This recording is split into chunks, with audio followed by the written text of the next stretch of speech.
Yo, what's up, everybody? Welcome to my 2025 New England Patriots mock draft. Now, because y'all got the first overall pick, y'all are the first mock draft out of the 32 mock drafts that I'm going to do. And I'll probably do another Patriots mock draft after free agency and pro day and all that stuff.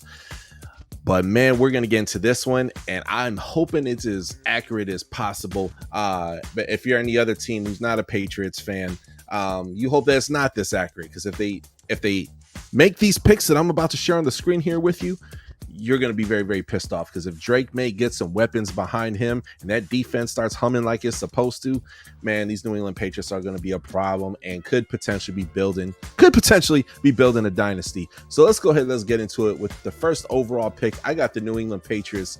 He's getting the man, the myth, the legend, the guy who has a crazy girlfriend, Travis Hunter.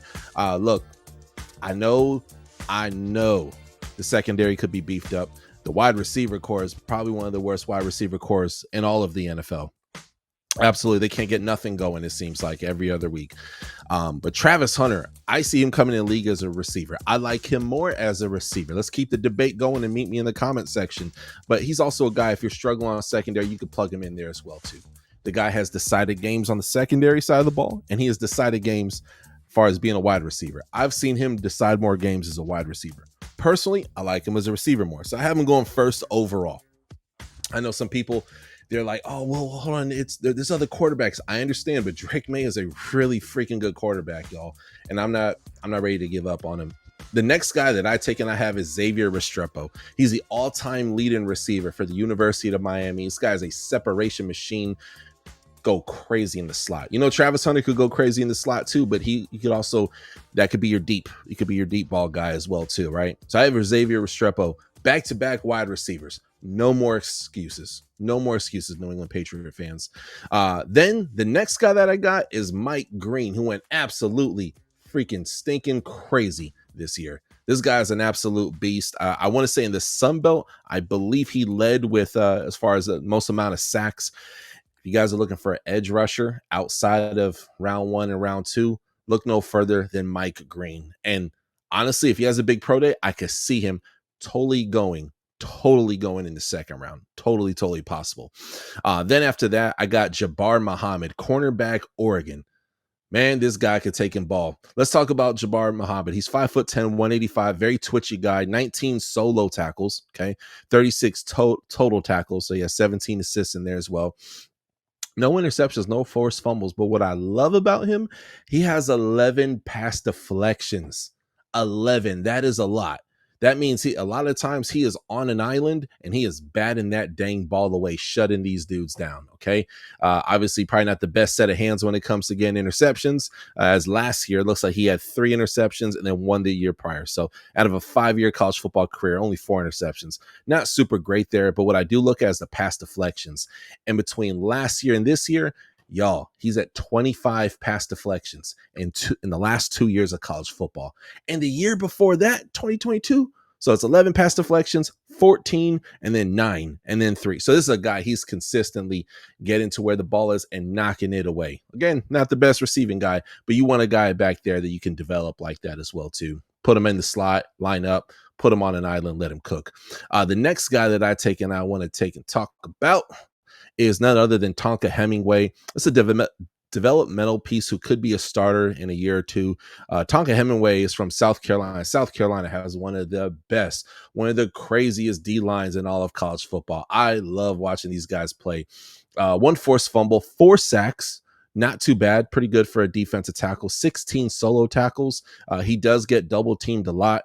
And oftentimes when you have a crazy edge rush like South Carolina does, they're going to get to the ball faster. Those guys are just stingy as hell. And looks like Tonka is usually the last guy to the ball.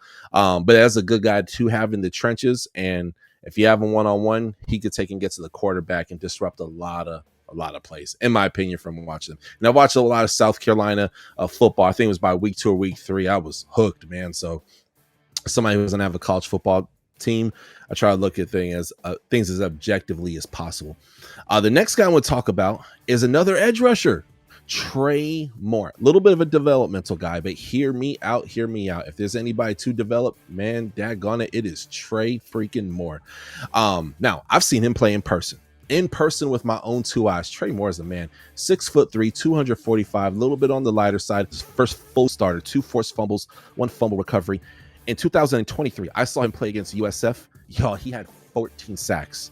Now, 14 total tackles. Daggone it, you heard me. He had 30 solo tackles, 45 total tackles. 14 of those were sacks, 1 forced fumble, 1 fumble recovery, 1 interception, and 3 interception yards, and 3 pass deflections. Y'all, this guy is crazy with it. And then this last year, he goes to a much bigger program. You go from UTSA to UT. Man, that's a big difference in talent and competition. And a lot of guys, just to kind of preach here for a minute, if I may, they go to a bigger school and the stats don't quite line up. Sometimes they fall back. He didn't start until a few games into the season, but he still had 18 solo tackles, 12 assists, 3.5 sacks, 3 forced fumbles, 2 fumble recoveries. Y'all, this guy's getting busy every chance he gets. I want to see him go to the NFL. And in my opinion, he is a day 3 gem. He's one of my favorite day 3 gems in this year's draft. And if Patriots get him, they know what the heck they're doing on the scouting side of things. Next guy I want to take and talk about his name is Tyreen Powell. He is the leading tackler for Rutgers. This dude is a beast. I watched him in their bowl game the other day. Y'all's cast knocking heads off like the season just started, man. Usually some guys that kind of take their foot off the pedal. Tyreen is a beast. A little bit undersized. I want to say he's around 6'1", 6'2", probably around like 230-ish, 220. But the guy flies to the ball, and holy cow, he is quick. And he can take and shut down those teams who love throwing to their tight end. In today's day and age, you really want your linebackers to be very much so a hybrid.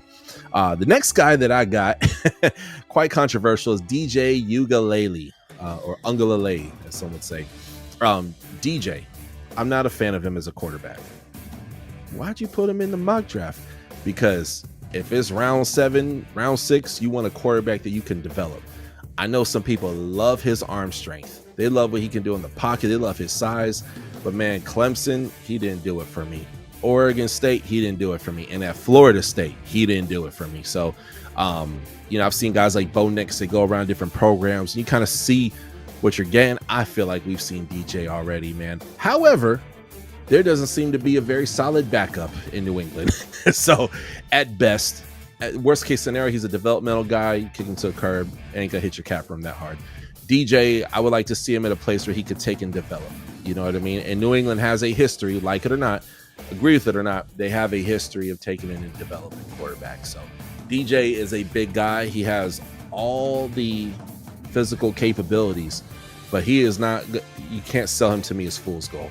I talked to a few of these Florida State fans out here. God bless you. God bless your heart. But guess what? He ain't an NFL quarterback to me. But let's be real. This is not a deep draft when it comes to NFL quarterbacks. And DJ to me is a guy that I think if he does declare, this should be the year that he takes and he declares. That's just my opinion. Feel free to dish it back.